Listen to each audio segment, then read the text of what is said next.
एक करियर कैसे डिसाइड किया जाए? आप जिंदगी में क्या करना चाहते हैं प्रोफेशनली, वो कैसे डिसाइड किया जाए? क्योंकि सच ये है कि अगर हम अपने माँ बाप की सुनेंगे तो ऑप्शंस बहुत लिमिटेड होंगे। वही लॉयर, वही डॉक्टर, वही इंजीनियर, वही सीए।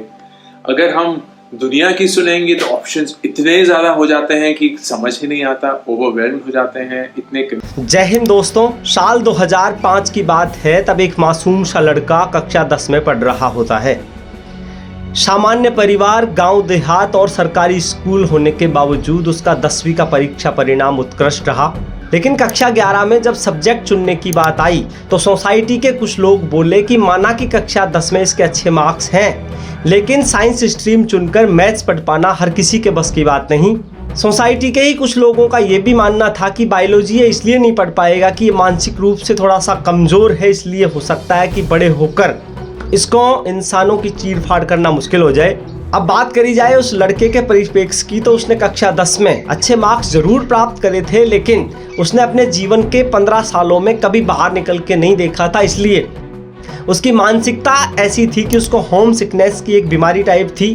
उसको ये लगता था कि वो बाहर रह कर के नहीं पढ़ पाएगा, और इसके साथ ही उसकी माँ और उसके रिश्तेदार भी यही चाहते थे कि वो लड़का घर पर रहकर ही आगे की पढ़ाई करे, क्योंकि वो उस परिवार का इकलौता बेटा था। इस पूरी कहानी में एक किरदार ऐसा था जो सबसे अलग था, और वो था उस लड़के का पापा। लड़के का पापा 80 के दशक का 10वीं पास था, और उस जमाने में उन्होंने रेलवे की नौकरी को फोरगो कर दिया था ताकि वो घर पर रह कर के खेती कर सके। और उस लड़के के पापा का ये मानना था कि उसको कक्षा 11 में साइंस स्ट्रीम चुनकर मैथ ही पढ़नी है, क्योंकि इस बात को वो बहुत अच्छे तरीके से जान रहे थे कि मैथ्स लेकर के पढ़ना उसके भविष्य में जॉब सिक्योर करने जैसा है। लेकिन यहाँ सबसे बड़ी दुविधा की बात ये थी कि मैथ्स लेने के लिए उसको घर से बाहर जाना पड़ता, किसी शहर में मकान किराए पर लेकर रह कर के पढ़ना पड़ता, जो कि उस लड़के के लिए, उसकी माँ के लिए और उसके रिश्तेदारों के लिए बहुत मुश्किल टास्क थी। और सब्जेक्ट चुनाव की इस जद्दोजहद में पहले से कमज़ोर मानसिकता को सोसाइटी वालों ने और कमज़ोर कर दिया। इधर से उधर की बातें उसको सुनने को मिली, और आप बहुत अच्छे तरीके से जानते हैं कि किसी भी युवा के लिए आगे के भविष्य को देखते हुए उसका स्ट्रीम चुनना एक बहुत बड़ा डिसीजन होता है। सोसाइटी, खुद लड़का, उसकी माँ और रिश्तेदार सभी हालांकि ये नहीं चाहते थे कि वो बाहर रह के साइंस स्ट्रीम चुने, लेकिन जैसा कि मैंने बताया कि उसके पापा की बिल्कुल अलग सोच थी, और इसलिए उसके पापा ने उसको कक्षा 11 में साइंस स्ट्रीम चुनकर मैथ्स दिला दिया और किसी शहर के स्कूल में उसका एडमिशन करा दिया। तो अब इस कहानी के चैप्टर नंबर 2 में जैसे ही हम घुसते हैं तो उसको शहर में एक कमरा किराए पर दिलाया गया। अब चूंकि मैंने पहले बता दिया था कि उसको होम सिक था, इसलिए उसका शहर में एक पल भी रहना बहुत मुश्किल हो रहा था। उसको हवाएं जैसे चुभने लगी थी, उसको वो शहर की ऊंची ऊंची मंजिलें खाने को दौड़ती थी, इसलिए उसका स्कूल जाने का बिल्कुल मन नहीं करता था। यहाँ तक कि वो खाना भी आधे टाइम खाता था, और शहर में सप्ताह में मात्र 3 से 4 दिन वो रुकता, और उसके बाद वो घर के लिए वापस भाग आता। जैसे तैसे उसको समझाकर सोमवार को वापस भेजा जाता, लेकिन फिर 3 से 4 दिन रुक करके वो वापस आ जाता।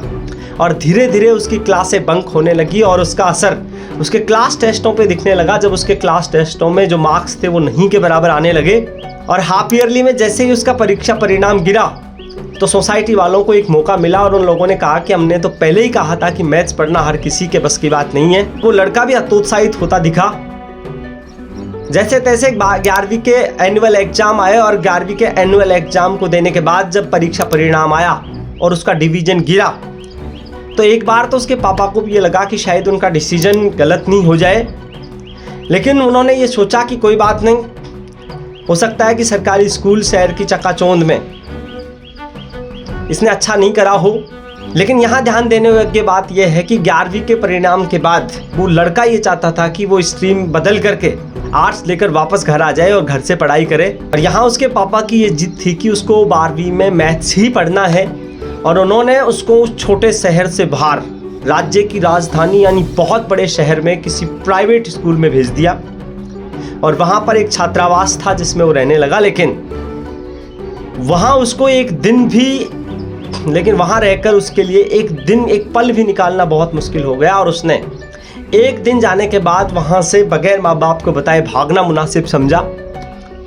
अब यहाँ ध्यान देने योग्य बात यह है कि उसके पापा ही मात्र एक ऐसी कड़ी थे जो उसको पढ़ाना चाह रहे थे, लेकिन अब उसने साफ मना कर दिया था कि वो उस शहर में एक दिन भी नहीं पढ़ पाएगा। और इसी बात को मद्देनज़र रखते हुए उसको दूसरे शहर में कक्षा 12 में साइंस स्ट्रीम में मैथ्स में ही एडमिशन कराया गया।